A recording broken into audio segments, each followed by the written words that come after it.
I still think that they probably need a different size podium. What do you think, Dean? Yeah. Exactly, yeah. Anyways, I'm here today to talk about standing order changes and a couple other motions that we will have before the House that have come out last night on the order paper for next week that are in line with some of the promises that Premier Kenney and the United Conservative Party made during the last election. Again, another batch of promises made, promises kept. There's several standing order changes. Most of them are pretty minor housekeeping issues. I'm happy to take any questions about those ones as well. I think the biggest ones to emphasize, first of all, are the desk thumping standing order change, which I know has become a bit of a topic occasionally in the media in the last couple of weeks. And since Premier Kenney came into office, when he started as a leader of the opposition, where he had the United Conservative Party stop banging on their desks in an attempt to bring Decorum back to the Legislative Assembly of Alberta, we feel that's important. One of the biggest things that I have heard about in my time in office when constituents come to visit us in Edmonton is complaints about the desk thumping. They find it obnoxious, and often you'll hear from parents who come here with school groups that say, Jason, what the heck is going on there? We couldn't act like that at home, and letting our kids see that. Yesterday there was a class from Rimby here, and when I was visiting with them afterwards, they brought up the desk thumping in question period. So this is something we believe in. I know that the leader of the opposition has indicated she intends to filibuster the standing order. I would submit to you that that shows the NDP again out of touch with Albertans. Probably one of the reasons why they lost the last election, because they remain not able or not taking the time to be able to listen to what the vast majority of Albertans want. And they made it clear in our platform, or we made it clear in our platform, that we would do this, and we intend to do that next week. The second thing that of interest is the introduction of guests. In our chamber, we have rules already around the introduction of guests, which, in our opinion, the official opposition when they were in government, and you even saw it a little bit yesterday, we're already starting to flirt on the edges of breaking quite often and sometimes even blatantly using them for partisan purposes, which is not the purpose of introducing somebody inside the legislature.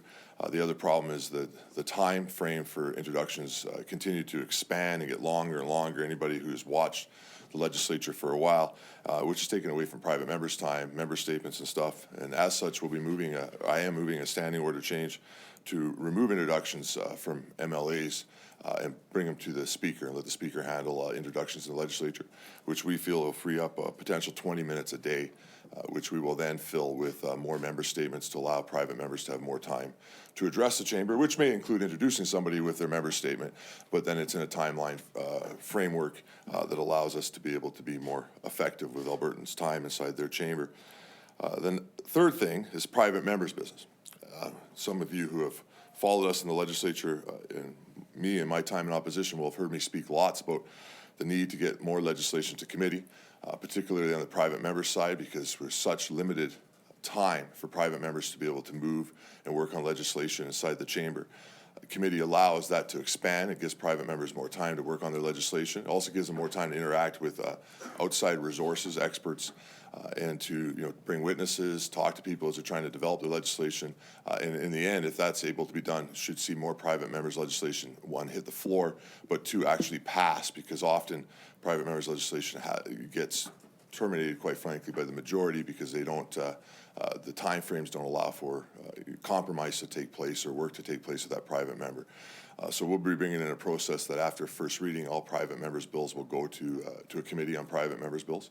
They have to be returned to the legislature within 8 sitting days, and that allows the private members' bills committee to do some of the heavy lifting on that bill and try to get a piece of legislation that can go through the House. And the last two things, that we are bringing next week are not in standing order changes, but they are in keeping with the promise that the Premier made and our party made during the last election, which is first to bring a motion at the start of the next legislation in regards to floor crossing. The United Conservative Party has committed to not accepting a floor crosser within our party. We believe that if somebody, first of all, we do believe in the Westminster tradition. It's important for a private member of the legislature to have the opportunity, if they've lost faith or confidence inside their political party, to be able to leave that party. That's their responsibility on behalf of their constituents. But we believe that they should sit as an independent and then seek re-election underneath another party's banner before they were to do that. And as such, we'll be moving a motion, which is in the order paper, expressing that sentiment, or sentiment, sorry. And we, there's no way to make that binding. Other people have tried, and so we're not going to try to do that. There's constitutional issues all there, but it's a clear statement from us, as promised, that that's not something that we would accept, and I hope the opposition will agree. And then lastly, inside the standing orders, we have, as the Premier committed in the election, have begun to, not begun, we have defined, if it passes, if the legislature agrees, what a confidence vote would be to be able to allow it to be much clearer for government members in particular, that they actually have a free vote, and that's important to our party. And so we will establish the rules around, as we said, of course, finance bills or motions that could take a government down in a confidence motion, and platform commitments. We expect members to vote and support their government because that's what they were elected on. But on other issues that we've made it clear in the standing order, as the Mother Parliament has done, to allow those private members to have much more comfortability with exercising their right to a free vote. There's a few others in there. Again, most of the other stuff is around cleaning up some of the language inside standing orders on certain things. For example, there's an old standing order that says, in regards to the throne speech, that a vote would have to take place on a Thursday at 5 something, but the standing orders changed years ago that on a Thursday we have to leave at 4:30. So there's some attempts within that to clean up some of that language. Lastly, I will say this: we reached out to the opposition in advance of this. I have asked them for any input that they have on standing orders that they may want changed. It's a nice part about starting a new legislature. You can do some of this housekeeping stuff. We haven't heard back on any yet, but I have heard from the opposition house leader they may have some, and if that's the case and they look like they'll work, we'll look at bringing those in the coming days. And one other issue that we will likely bring in the coming days that is not in this package is around the deputy speaker position. I actually wish that the opposition had brought this to us before the elections that took place for the 3 presiding officers the other day. I think we were persuaded by the argument about trying to make a tradition in this place that at least one of the presiding officers would be from one of the opposite parties in the future. And so we'll probably look at trying to do something like that in the standing orders going forward. It's going to take a little bit of time to work with parliamentary council to write that up. And obviously, because the elections just ended, it's not it's not immediately urgent. But I do hope that we can work with the opposition to put something like that and bring that tradition to this chamber. One quick note on that: it's actually a little bit hard because of Alberta's history of having really small oppositions. We have to make sure that we write it up in such a way that if there was a 3 or 4 member opposition party, which has happened in Alberta lots, that you didn't accidentally force that opposition to have to give up one of their members in that situation, because at that point, likely the leader of the opposition would feel that they needed to keep as many members with them. So we'll work with parliamentary council to address that. With that, I'd be happy to take any questions. You just say that if the opposition party wants to put forward as deputy speaker. So could we just start with logistics and timelines on the standing order? So on Monday, you'll move in the House to change the standing orders, and it has to go to committee, right? No, so standing orders will not have to go to committee. It's a debatable motion. So it will be debated in the chamber, but it doesn't go through like all the stages of bills. No. So it could take effect as early as... Yeah, I don't intend, Dean, to bring it Monday. The reality is, one, there's some logistical problems just with Monday around private members' businesses and then second, my intention at this point is to bring throne speech responses on Monday evening. One of the other issues we have right now is because we have so many new members that we have to get going on their maiden speeches. Sometime in the next... Probably Tuesday, yeah. Probably Tuesday, and then it could take effect... Could take effect as early as Tuesday.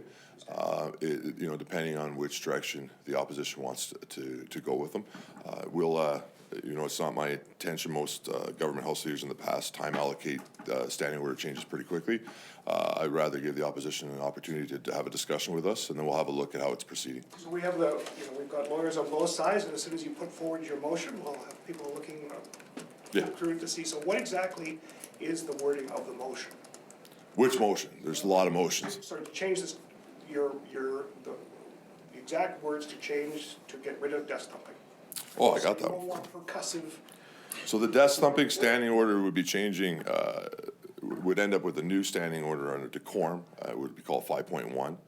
And it will say, no member shall disrupt the orderly conduct of the proceedings of the assembly by loudly or repeatedly banging on a desk.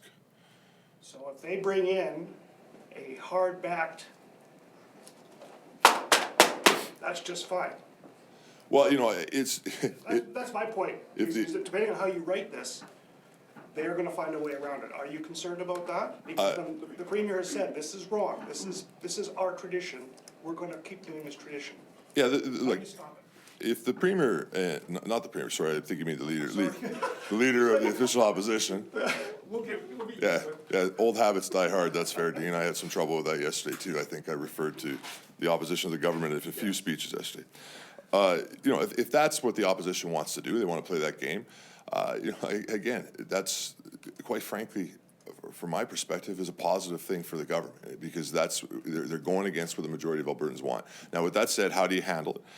You know, the fact is maybe we'll bring another standing order, but I don't really feel like playing those games. We'll let the Speaker deal with it. I think it's pretty clear what the intent of the standing order is, and we'll have to see what the Speaker's ruling is if they try to attempt to get around that standing order in that way. Well, if I may, because goes to the heart of what you're trying to do.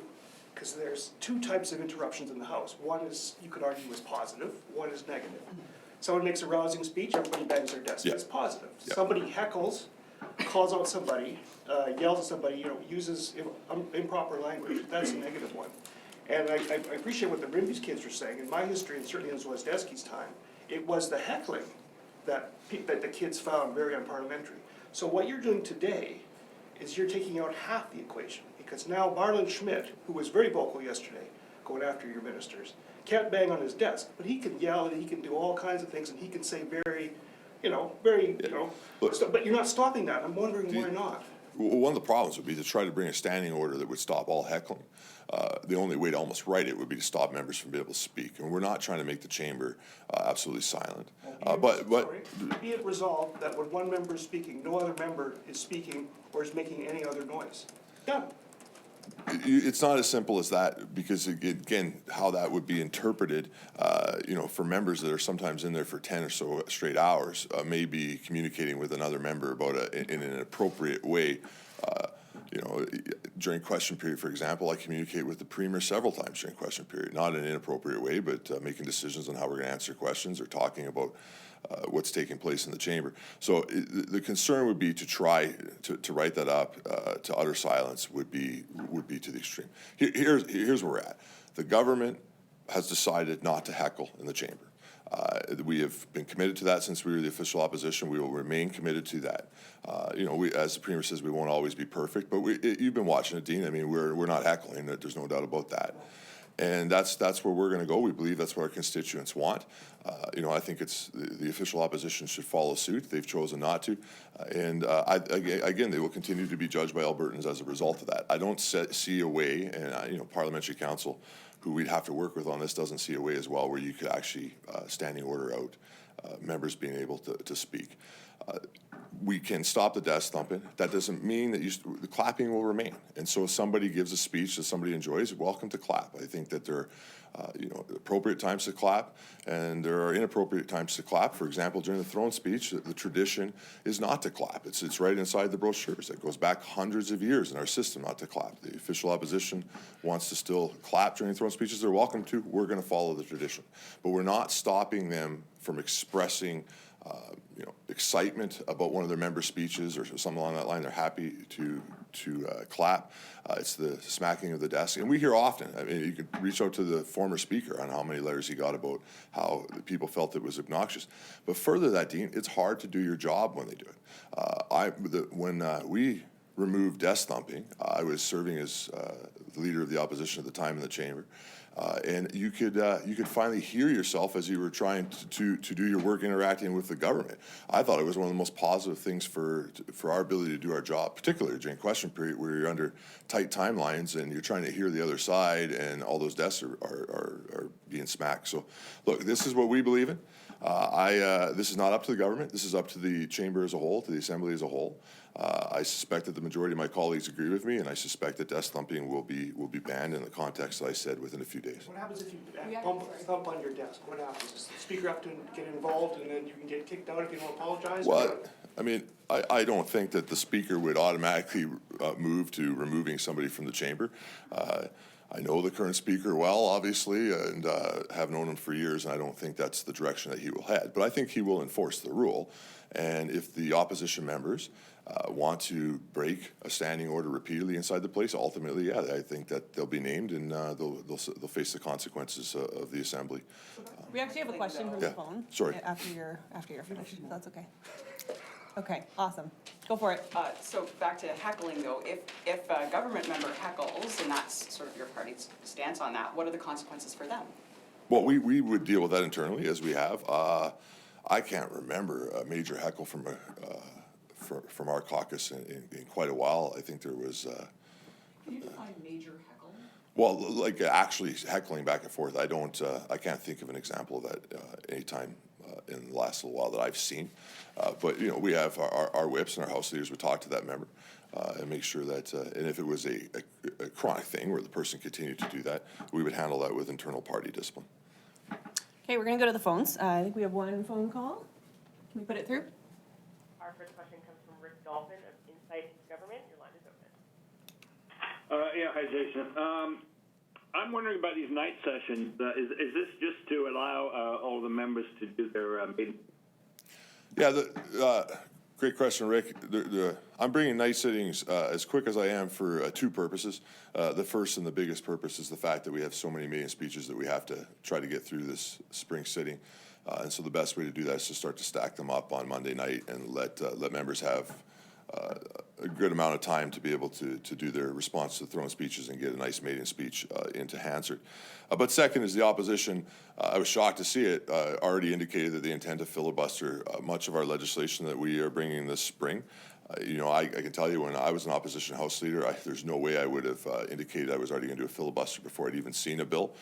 But that's the direction that the official opposition has indicated that they want to go, that they're going to attempt to block the agenda that the majority of Albertans voted for. And so I'm, as a government House leader, giving myself as much opportunity as I can to do what my job is, which is to get Albertans legislation through the House this spring. Ask you about the I noticed that the sessional calendar goes till the end of July. Are you anticipating session will last until the end of July? You know, I think that there is a path to be done by Stampede. If the opposition is interested in that, I've indicated to the opposition that if they are clear on the piece of legislation they want to spend the most time on, that we will help accommodate them on that in the next few weeks. But if the opposition chooses to, again, block what is primarily bills that were campaigned on and voted on by the majority of Albertans, yes, we will sit well into the summer. I can tell you this, Rick, we won't go home until this legislative agenda is through the House. We will take a break for Stampede, but after that we will come back and we'll sit all summer if we can. And this should not be a surprise. The Premier and myself have talked about this even leading up to the last election and throughout the last election. I know that, you know, I remember the Premier talking about a lot in leadership race 2, for example, as he was running for the United Conservative Party. We are going to put the agenda that we are going to deal with the promises that we promised Albertans, and we're going to keep them, and we're going to get them through the House. Jason, you guys said last week the war on fun is over. Is this desk thumping thing, that's fun for members inside the House to go back and forth. Is that not part of this? Well, you know, I don't find it fun. Lots of my colleagues would agree with me. It's loud, it's obnoxious. As I said, Tom, I thought it was fun until I got to experience it without.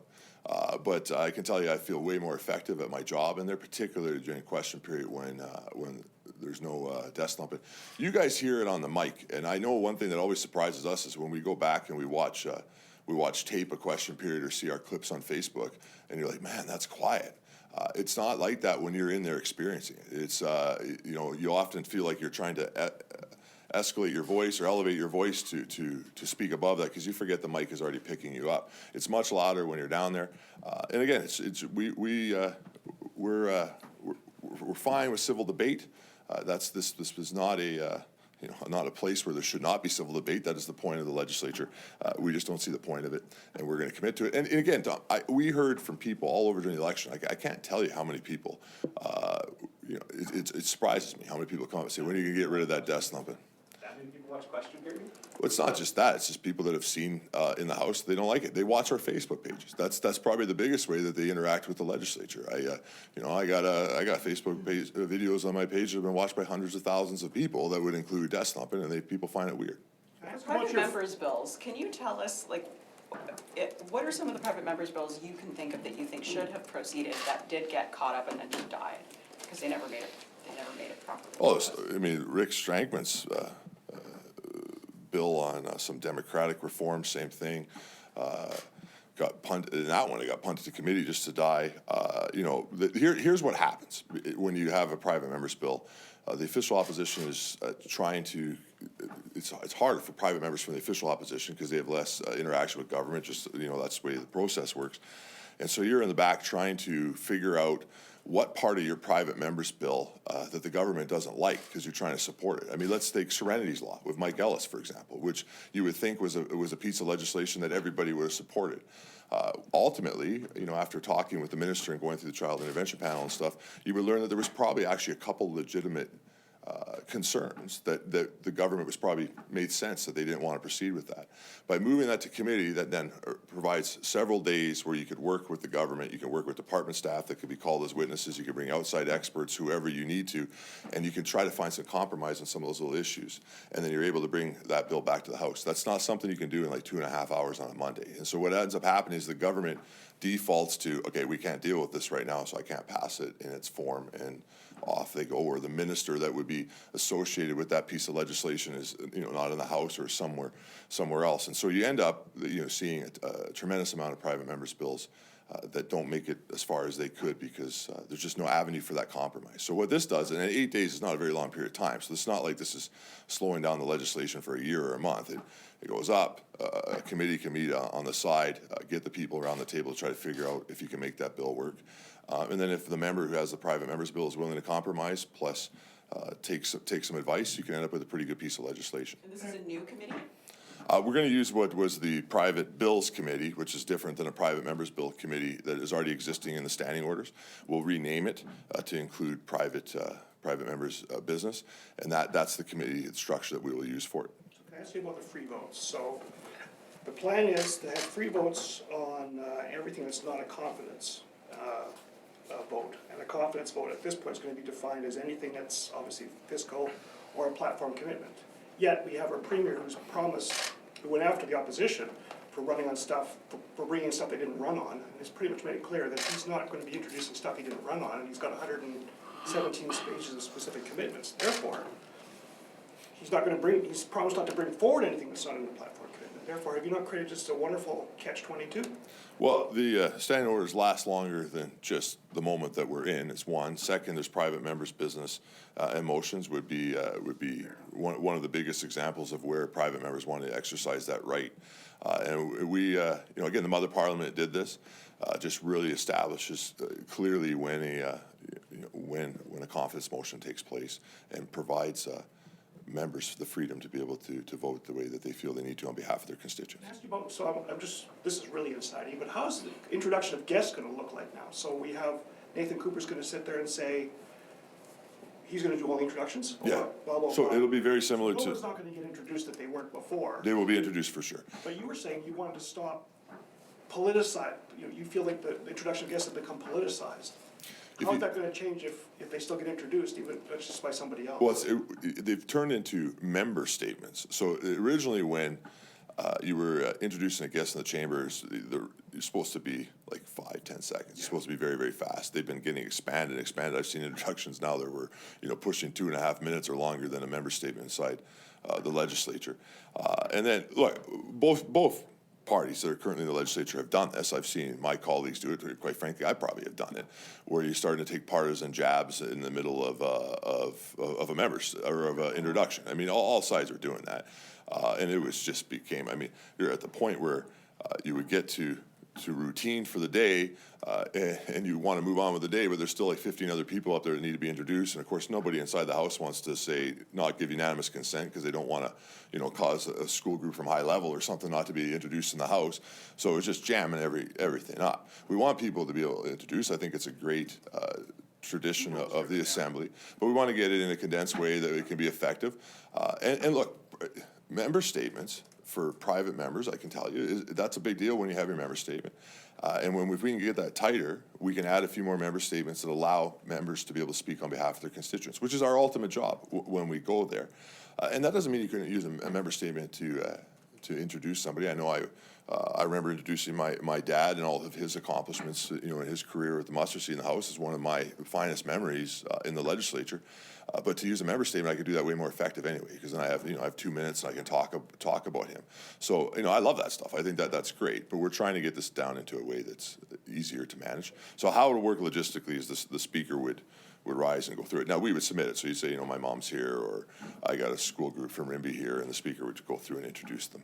And then they'd still be applauded for, and we do all that. But then we take out the temptation to spend time doing partisan politics while talking about some family that came to visit the legislature.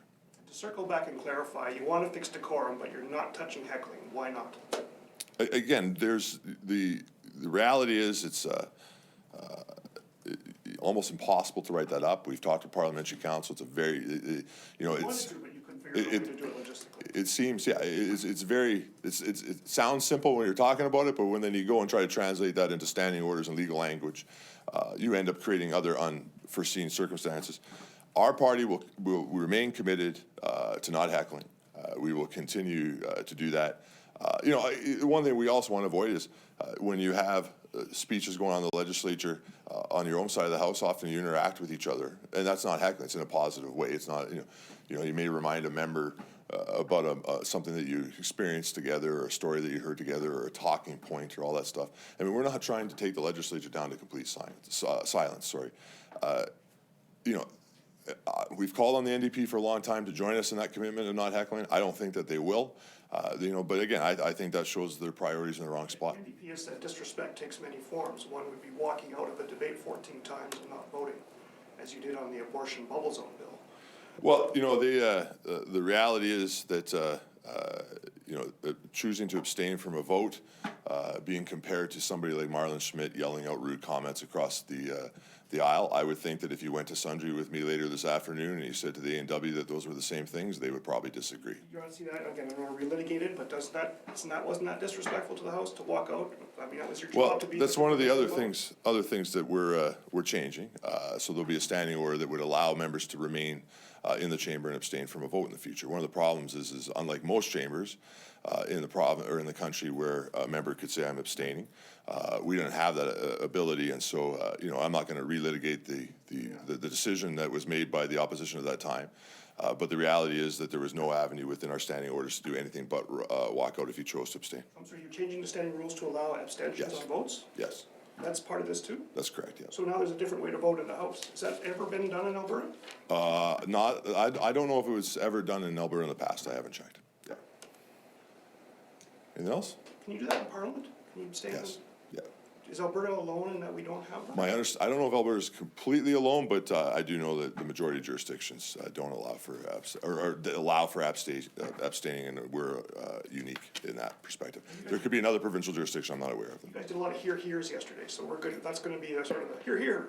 That's okay. Yeah, again, but here is again to your own members or something that you hear that's positive. I would say that's just like clapping.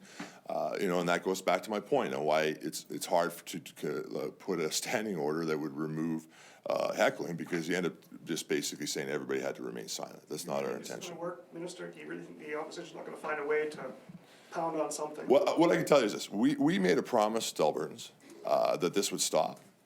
If the opposition chooses to try to go around that standing order, I'll come back with another standing order and stop what they're doing. We made a promise to Albertans, and we will keep that promise. We'll see what they do. And I'll be honest with you, there's a part of me that hopes they do, because if that's what they want to do, the vast majority of Albertans will be very disappointed that their priorities right now are to play schoolyard games and try to figure out how they can go around a rule to be able to still bang on their desk rather than fight for Albertans. Our side of the House, that's just not going to happen. you said that there are maybe about a dozen standing order changes. You've listed about 6. Are we Yeah, gonna the order get, paper you got a right list? here. Yeah, the order of paper's right. Yeah, and feel free to follow up with me if you have That any has the follow-up abstention questions. one in it too, right? Yes, absolutely. Yeah, absolutely. It should. Anything else? Can I ask you about the environment portfolio? Was it We have the 2 Herald minutes story today, yesterday that they were yeah, saying that you may upstairs. be considering keeping some green-funded projects? We've always said, Well, the premier said, I mean, he was a bit fuzzy, but he sort of said, energy efficiency in Alberta is dead, or then he said, we're probably gonna kill it. Gone. Gone, so, I'm What- not quite sure. are you talking about during the campaign or just recently? I'd have to. During the campaign, he said energy efficiency in Alberta is pretty much toast. What the premier is referring to is the same thing that I have said up here, that we are, first of all, the carbon tax is gone. And with that, we have to work through a process of what that means, department by department. And as the Minister of Finance has said, we'll take our time, we'll do that right through the budget process. Second, our approach to climate change will not include subsidizing with taxpayer monies, shower heads and light bulbs and solar projects and those type of things. And that's what the premier is referring to when he says that. In regards to the EEA, they do have other components of it. And so we are in the process of evaluating those other components in the same context that we are with any other program within government at the moment. And we'll have more to say after we go through that evaluation. But where we head with climate change was going to be focused on technology, the tier program, and not on taking hardworking taxpayer dollars and then subsidizing shower heads. Albertans rejected that, and I think that's what the premier means when he says that, is that we won't be continuing with the NDP's approach of those type of subsidies. And we'll have more to say about it in the coming days. Awesome, thanks guys, so. Have a good weekend. Copy of the order paper.